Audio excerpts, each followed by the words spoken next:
पहली बार नौकरी पाने वालों के लिए सरकार ने ऐसे खोला खजाना। इस बजट की घोषणा के बाद मोबाइल फोन सस्ते होंगे, सोना चांदी पर भी ड्यूटी घटाई गई है। एक साल में सरकार ने कहा कि 300 रुपए तक घटे गैस सिलेंडर के दाम भी। और भी बजट के बाद क्या सस्ता क्या महंगा हुआ, तुअर दाल, सोयाबीन तेल, शक्कर, एलपीजी गैस सिलेंडर, दूध समेत सारी चीजें देखेंगे। और बजट में मध्यम वर्ग के लिए सरकार ने क्या क्या खास घोषणाएं की है, मोबाइल के अलावा क्या क्या सस्ते हुए ये तो जानेंगे ही। इसके अलावा सोना चांदी, कैंसर की दवाओं तक पर भी सरकार के इन बजट के फैसले का असर पड़ने वाला है। इतना ही नहीं दोस्तों, देश के 100 बड़े शहरों में जल आपूर्ति और अपशिष्ट प्रबंधन को बढ़ावा देगी केंद्र सरकार। इंफ्रास्ट्रक्चर, उद्योग और शहरी विकास से लेकर ऊर्जा क्षेत्र तक आम बजट में एक के बाद एक सरकार ने कई बड़े ऐलान किए हैं। देश में 1 करोड़ गरीब और मध्यम वर्ग के परिवारों को घर दिए जाएंगे। शहरी आवास योजना के लिए ब्याज सब्सिडी योजना भी लाई जाएगी। बजट में आपके आशियाने के लिए भी सरकार ने कई बड़े ऐलान किए हैं। इसके अलावा बजट 2024 में कृषि क्षेत्र को लेकर भी लगभग 1.5 लाख करोड़ से भी ज्यादा आवंटित किए हैं, जिससे किसानों को कई बड़े फायदे मिलने वाले हैं। पूरी डिटेल जानकारी मैं आपको बताऊंगा आगे विस्तार से। वहीं देखिए, पहली बार नौकरी मिलने पर सीधे आपके खाते में आएंगे 15,000 रुपए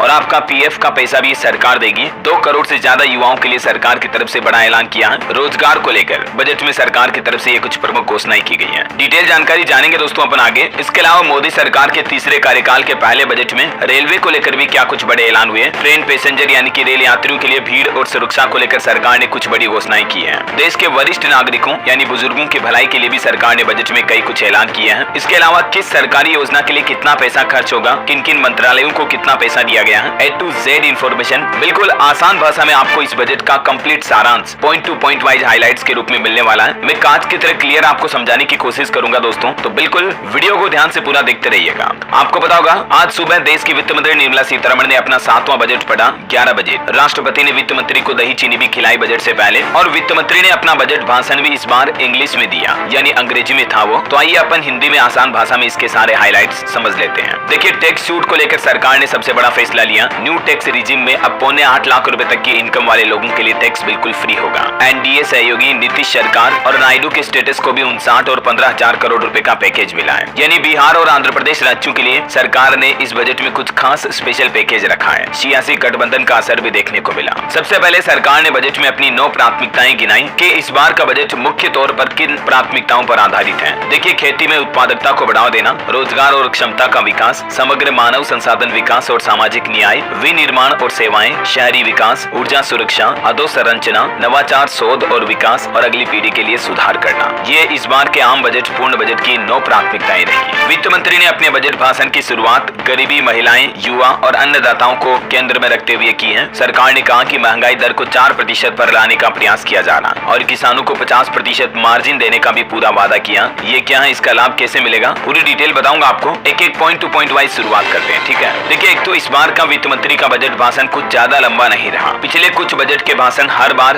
2 घंटे से ज्यादा ही थे, लेकिन इस बार 1 घंटा 23 मिनट तक ही वित्त मंत्री ने बजट स्पीच पढ़ी है। बजट हाइलाइट्स में एक और बड़ी घोषणा ये की गई है, सूर्यघर योजना के तहत 1 करोड़ से ज्यादा परिवारों को 300 यूनिट फ्री बिजली दी जाएगी। तो चलिए दोस्तों, अपन एक एक करके शुरुआत करते हैं। सर्वप्रथम टैक्स प्रणाली, नए टैक्स सिस्टम में क्या बदलाव किया है। देखिए, एक तो नई कर प्रणाली में अब 17,500 रुपए तक का फायदा होगा। स्टैंडर्ड डिडक्शन से लेकर टैक्स स्लैब तक में कुछ बड़े बदलाव किए हैं सरकार ने। ये आप देख सकते हैं, पहले क्या था टैक्स रिजीम और अब नया टैक्स रिजीम क्या होगा, और इनकम टैक्स की दरें क्या है। पहले 3 लाख रुपए तक की आय तक टैक्स फ्री था, इस बार भी 3 लाख रुपए तक तो टैक्स फ्री है, ठीक है। लेकिन उसके बाद 3 से 6 लाख रुपए तक की इनकम पर अभी आपको 5% टैक्स देना पड़ता था। लेकिन इस बजट की घोषणा के बाद अब 3 से 7 लाख रुपए तक की आय होगी ना, तब तक आपको 5% टैक्स ही देना पड़ेगा। यानी इस स्लैब में 1 लाख रुपए तक की एक्स्ट्रा छूट दी है। वैसे ही 6 से 9 लाख तक की आय पर जो 10% टैक्स था, वो अब 7 से 10 लाख रुपए तक की आय पर कर दिया है। और 9 से 12 लाख रुपए तक की आय पर 15% टैक्स था, उसे अब 10 से 12 लाख रुपए तक की आय पर 15% टैक्स कर दिया। हालांकि ज्यादा कोई खास बदलाव हुआ नहीं है, लेकिन फिर भी ये कैलकुलेशन आप देख सकते हैं कि कितनी आमदनी वालों को अब कितना टैक्स देना पड़ेगा, है ना। और इस बार टैक्स में सरकार ने मोबाइल फोन सस्ते किए। इनका एक कार्टून भी देख लीजिए आप। आम लोगों का कहना है थैंक यू सरकार, और टेलीकॉम कंपनियों का ये कहना है कि हमारा और बड़ा थैंक यू सरकार, क्योंकि डाटा कंपनियों को तो फायदा होगा, मोबाइल फोन सस्ते होंगे। तो हाल ही में कई सारी डेटा कंपनियों ने डेटा भी बढ़ा दिए थे, एयरटेल, जियो, वोडाफोन आइडिया सब ने, है ना। चलिए अब अपन बजट के हाइलाइट्स देखते हैं। सबसे पहले रोजगार और कौशल प्रशिक्षण को लेकर युवाओं के लिए क्या क्या अनाउंसमेंट हुई है। देखिए, उद्योग के सहयोग से कामकाजी महिला हॉस्टलों और शिशु गृहों की स्थापना की जाएगी। सरकार संवर्धित कोष की गारंटी के साथ ही 7.5 लाख रुपए तक की ऋण सुविधा के लिए मॉडल कौशल ऋण योजना को संशोधित किया जाएगा। इस उपाय से हर साल तकरीबन 25,000 छात्रों को मदद मिलेगी। घरेलू संस्थानों में उच्चतर शिक्षा के लिए 10 लाख रुपए तक के ऋण पर प्रतिवर्ष 1 लाख से भी ज्यादा छात्रों को प्रत्यक्ष रूप से ऋण राशि पर 3% वार्षिक ब्याज छूट के लिए ई वाउचर्स भी दिए जाएंगे। मतलब ऑल ओवर इन सभी का मतलब ये हो गया दोस्तों कि युवा अगर कोई काम करते हैं, अपने खुद का कोई नया स्टार्टअप शुरू करते हैं, रोजगार शुरू करते हैं, तो उसके ऊपर अब सरकार लोन वगैरह में एक्स्ट्रा छूट देगी, है ना। और इसके अलावा युवाओं के लिए तो नौकरियों में भी सरकार ने बड़ी घोषणा की है। देखिए, पहली बार नौकरी वालों को एक्स्ट्रा पीएफ का फायदा मिलेगा। देश की वित्त मंत्री निर्मला सीतारमण ने बजट में घोषणा करते हुए कहा कि आगामी 5 साल में रोजगार बढ़ाने पर सिर्फ सरकार 2 लाख करोड़ रुपए खर्च करेगी और इसके साथ ही 5 साल में 4 करोड़ से ज्यादा युवाओं के लिए पैकेज पर सरकार का फोकस रहेगा और एक्स्ट्रा प्रोविडेंट फंड का फायदा मिलेगा, जिससे कि कम वेतन कम तनख्वाह वाले युवाओं को भी रोजगार में अच्छा खासा नौकरी में पैसा मिल सके। इसके लिए देख सकते हैं आप, सरकार ने पीएफ के लिए स्पेशल घोषणा की है। सरकार के इस फैसले के मुताबिक इस स्कीम से 30 लाख नए कर्मचारियों को फायदा होगा और स्किल लोन भी दिया जाएगा। और भी डिटेल आप देख सकते हैं, है ना। चलिए बजट की कुछ 10 प्रमुख बड़ी बातें देखते हैं। सबसे पहले समझिए बजट में क्या सस्ता क्या महंगा हुआ। इस बार के बजट की घोषणाओं के बाद कैंसर की दवाइयां, सोना चांदी, platinum, mobile phone, mobile charger, बिजली के तार, x-ray machine, solar plates, leather और सी फूड सस्ते होंगे, क्योंकि मोबाइल और चार्जर पर कस्टम ड्यूटी को घटाकर 15% कर दिया है। सोना और चांदी के गहनों पर भी कस्टम ड्यूटी घटाकर 6% की गई। वहीं सैलरीड लोगों के लिए भी बजट में कई घोषणाएं हुई है। देखिए, नई टैक्स रिजीम में मैंने आपको बताया 8.25 लाख रुपए तक टैक्स इनकम फ्री रहेगी और फैमिली पेंशन पर टैक्स छूट को भी 15,000 से बढ़ाकर 25,000 कर दिया है। पहली बार नौकरी पाने वालों के लिए 1 लाख रुपए से कम सैलरी होने पर ईपीएफओ में पहली बार रजिस्टर करने वालों को 15,000 रुपए की मदद 3 किस्तों के रूप में देगी सरकार। एजुकेशन लोन के लिए जिन्हें सरकारी योजनाओं के तहत कोई फायदा नहीं मिलता, उन्हें देश भर के संस्थानों में एडमिशन के लिए लोन मिलेगा। लोन का 3% तक पैसा सरकार देगी और इसके लिए ई वाउचर्स दिए जाएंगे जो हर साल 1 लाख स्टूडेंट को मिलेंगे। और बाकी बिहार और आंध्र प्रदेश राज्य के लिए स्पेशल पैकेज की घोषणा की है। बिहार को 58,000 करोड़ रुपए, आंध्र प्रदेश को 15,000 करोड़ की मदद दी है। बिहार में ये विष्णु मंदिर कॉरिडोर वगैरह भी बनाए जाएंगे, डिटेल आप देख सकते हैं। किसानों के लिए देखिए आप, 6 करोड़ किसानों की जानकारी लैंड रजिस्ट्री पर लाई जाएगी। 5 राज्यों में नए किसान क्रेडिट कार्ड जारी किए जाएंगे।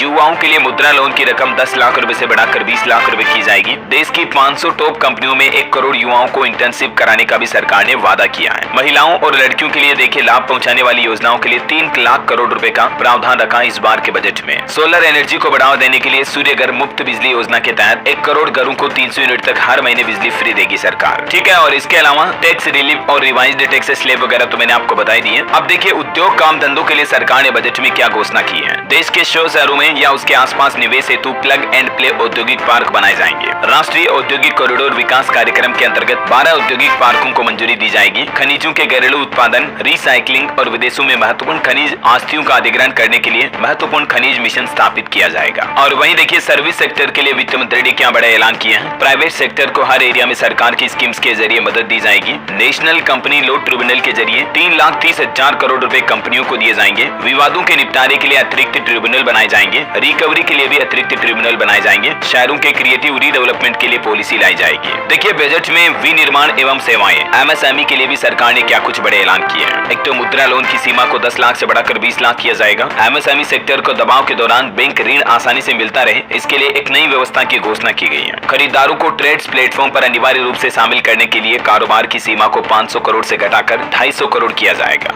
एमएसएमई क्षेत्र में 50 मल्टी प्रोडक्ट फूड इरेडिएशन इकाइयां स्थापित करने के लिए वित्तीय सहायता दी जाएगी। और एमएसएमई तथा पारंपरिक कारीगरों को अंतर्राष्ट्रीय बाजारों में अपने उत्पादों को बेचने में सक्षम बनाने के लिए पीपीपी मोड में यानी पब्लिक प्राइवेट पार्टनरशिप मोड में ई कॉमर्स निर्यात केंद्र स्थापित किए जाएंगे, है ना। तो ये एमएसएमई सेक्टर से जुड़ी कुछ बड़ी घोषणाएं हो गई। अब देखिए सरकारी कर्मचारियों को भी 8वें वेतन आयोग वगैरह का इंतजार था इस बजट में, लेकिन ऐसी कोई खास डायरेक्ट घोषणा सरकार ने की नहीं है। और पुरानी पेंशन योजना का मसला भी सरकार ने इस बजट में डिस्कस नहीं किया है। चलिए कुछ महंगा सस्ता पर अपन हाइलाइट्स देख लेते हैं। कुछ चीजों पर सरकार ने बजट में कस्टम और एक्साइज ड्यूटी घटाई बढ़ाई है, जिसके चलते कुछ चीजों के रेट घटेंगे बढ़ेंगे। ये टेबल में आप देख सकते हैं मोबाइल फोन लगभग 15% तक सस्ते होंगे और सोना चांदी की ज्वेलरी लगभग 6% तक सस्ती होगी। प्लेटिनम भी 6.5% तक सस्ते होंगे और फिश फीड सी फूड वगैरह जो है वो भी 5% तक सस्ते होंगे। प्लास्टिक के सामान महंगे होंगे। टेलीकॉम ऑपरेटर के सामान भी 15% महंगे होंगे और प्लास्टिक प्रोडक्ट 25% तक महंगे होंगे, क्योंकि इन चीजों पर कस्टम ड्यूटी को बढ़ा दिया है। और न्यूज चैनल को सब्सक्राइब करके बेल आइकन दबा दीजिएगा और इस वीडियो को लाइक और शेयर जरूर करना। दोस्तों इस बार के बजट के बारे में आपकी क्या राय है, कमेंट करके बताइए मुझे आपके विचार और राय। मतलब आप इस बजट को आउट ऑफ 10 कितनी रेटिंग देने चाहोगे, 8, 9, 5, 6 वगैरह जो भी एज यू विश। कमेंट में आपका फीडबैक बताइएगा और बाकी इस वीडियो को लाइक और शेयर जरूर करना। जय हिंद, जय भारत, वंदे मातरम।